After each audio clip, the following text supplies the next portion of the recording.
Bueno, y entonces estamos nuevamente aquí con ustedes en su programa Latinoamérica Unida. Les recordamos, vamos a hablar acerca del continente hermano, nuestro continente africano. Y sobre la base de la pregunta generadora, ¿cómo construir la paz?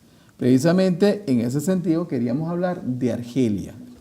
Argelia, un país petrolero, igualito, es más, el país más grande actualmente, ¿no?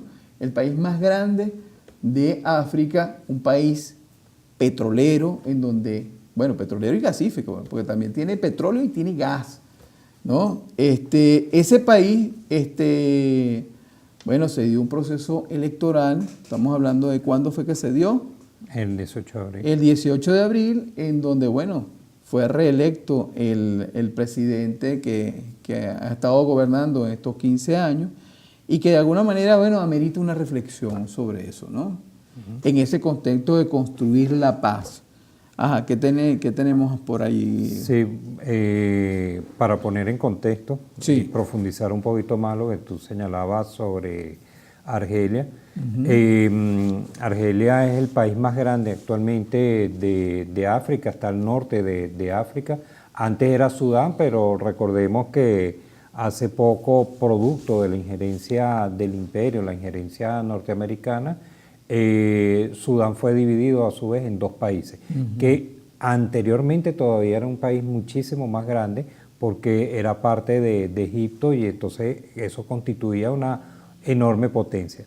Pero el papel de los imperios en África ha sido ir dividiendo y dividiendo a cada una de las repúblicas, haciéndola cada vez más pequeña.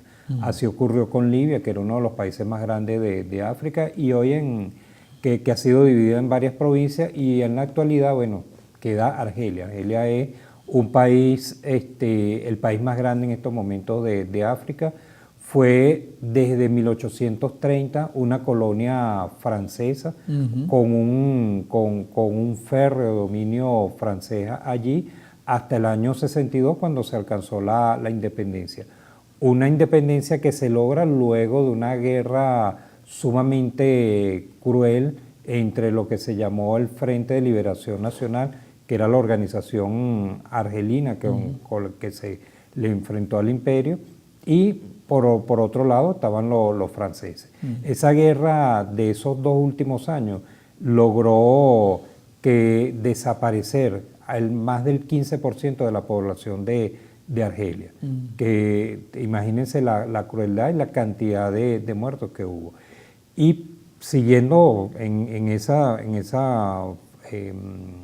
ese hilo de poner en contexto la situación, Argelia es un país que es casi 3 veces más grande que Venezuela, pero que tiene una población muy similar a la nuestra, es decir, un país sumamente despoblado, muy grande y con pequeñas poblaciones, entre ellas la capital, que es Argel.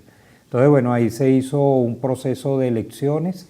En estas elecciones volvió a ganar el gobernante que en los últimos años ha tenido el poder, que es el señor Abdelaziz Bouteflika, que fue muy amigo del presidente Chávez. ¿Por qué? Bueno, entre otras cosas porque Argelia es nuestro socio. Nosotros somos parte de la OPEP y el comandante Chávez, cuando quiso fortalecer y repotenciar la OPEP, consiguió en Bouteflika un gran aliado en ese sentido. Bueno, se hicieron las elecciones, el presidente Bouteflika lo hizo en un estado de salud sumamente delicado, luego de un derrame de cerebral que hizo que incluso fuese a votar en silla de ruedas, sin haber hecho campaña. Él alcanzó más del 81% de los votos, sin embargo el señor que llegó de segundo ha estado cantando fraude. Pero bueno, esa es más o menos la situación. Ahí tenemos el cuarto mandato del señor Bouteflika, que ha tenido una característica fundamental que ha sido lograr la estabilidad en el país, porque recordemos que después de la guerra de independencia continuaron unos gobiernos de corte socialista en donde hubo enfrentamientos internos, Luego en el año 92, cuando los grupos musulmanes toman el poder, se genera una guerra civil y nuevamente el Frente de Liberación Nacional vuelve a tomar el poder y aquí en este caso con el señor Bouteflika ha logrado la estabilidad en el país. Una estabilidad que no se ha evidenciado o no se ha traducido en un clima de prosperidad como sí lo ha habido en Venezuela. Sí, precisamente en ese sentido había dos elementos interesantes. Uno es que Argelia abastece de 1/3 del gas a Europa, o sea que es un socio bien importante y mucho más importante cuando la cabeza pensante está muy enferma. Y quienes realmente gobiernan no es Bouteflika, sino el ejército que tiene un fuerte componente, una fuerte influencia, ¿verdad?, de parte de la milicia norteamericana, inclusive europea. Entonces, ahí ese elemento es determinante. Pues tenemos un hombre brillante, un hombre ya enfermo, estamos hablando de un hombre de 80 y pico de años, 81 años, y aparte de eso, en una situación muy delicada, porque estamos hablando de una persona que ha tenido derrames cerebrales. Entonces, definitivamente, es una imagen política ahí. Ahora, el país como tal tiene el mismo esquema de un país petrolero en donde básicamente todo es importado. Tiene mucho dinero, pero todo es importante, en donde el desarrollo endógeno es prácticamente nulo, ¿verdad? Y en donde eso es uno de los elementos fundamentales para la construcción del socialismo, ¿verdad? Pero que bajo la estrategia imperial, ojo, siempre tenemos que entender toda la geopolítica bajo la estrategia imperial. Esta es una forma de construcción de la paz, ¿verdad?, imperial. Yo enfermo a los líderes pensantes y la camarilla me sirve a mis intereses.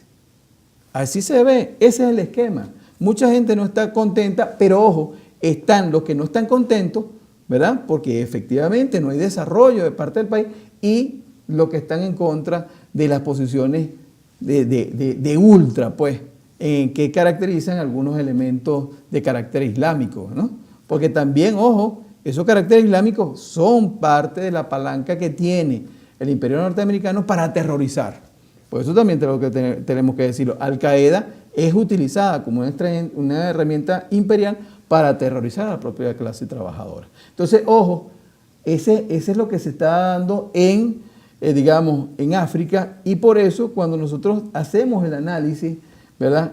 Fíjense, tenemos construcciones de la paz que vienen del imperio y tenemos construcciones de la paz que vienen de la clase trabajadora.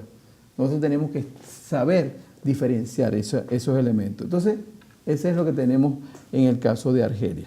Bueno, hemos terminado entonces, estamos cerrando con esto este programa. Espero que le haya sido de mucha utilidad. La reflexión, dejamos todos esos elementos para la reflexión. Hemos trabajado con mucho placer. Omar Gómez y Néstor Aponte, quien les habla. Los esperamos para un próximo encuentro en donde seguimos analizando todo lo que está pasando a nivel internacional. Muchas gracias y buenas noches.